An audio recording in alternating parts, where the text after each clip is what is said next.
Le 16 novembre 2021, pour la 12e fois de ma vie, j'ai été arrêté et pour la 4e fois condamné à être placé en cellule d'isolement. Cette fois, mon chef d'accusation, vous le tenez entre vos mains, c'est ce livre « Torture blanche ». Donc c'est rien de dire que le mot de courage est faible pour décrire ce livre et l'engagement qu'il représente, puisque si Narges Mohammadi est aujourd'hui encore emprisonné, c'est à cause de ce livre. Voilà. Et donc on est très heureux chez Albin Michel d'apporter notre modeste pierre à ce combat et de diffuser sa parole en France. Le fait que ce livre existe est une preuve du grand courage de Narges Mohammadi. Elle a risqué sa liberté pour réveiller ses histoires. Et c'est pour ça que ce livre est si important de lire et de publier. Elle raconte des histoires que le monde doit connaître et que le régime d'Iran veut garder secret. Ce n'est pas évident de prendre la parole alors même qu'on devrait effectivement se trouver aux côtés de Narges Mohammadi. Narges Mohammadi, dissidente et militante des droits humains, qui toute sa vie durant s'est battue contre les châtiments cruels et inhumains, contre la peine de mort alors même que l'on sait que l'Iran exécute à l'aube, avant effectivement que ne sonne la prière. Une dictature théocratique qui exécute la dissidence politique.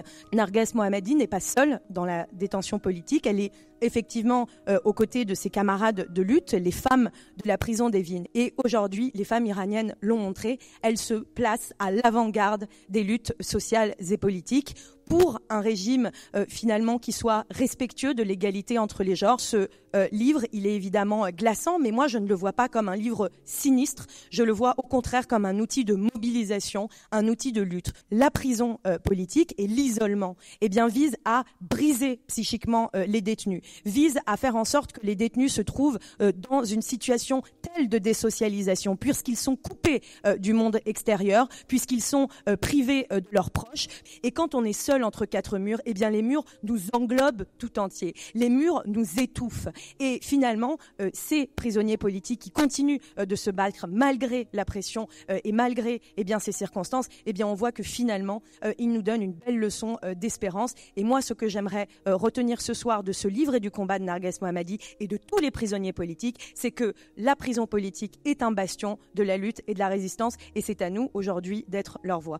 La République islamique use des politiques les plus fourbes et des méthodes les plus sournoises pour appliquer l'apartheid du genre. Le caractère religieux et autoritaire des talibans et de la République islamique d'Iran impose une orientation perfide à la ségrégation systématique et institutionnalisée à l'égard des femmes. Je suis intimement persuadée que le mouvement Femmes, Vie, Liberté a accéléré le processus de la réalisation démocratique et celui de la transition de l'autoritarisme à la démocratie, à la liberté et à l'égalité. La réalisation et la consolidation de la démocratie ne seront sans doute pas envisageables sans la réalisation des droits des femmes.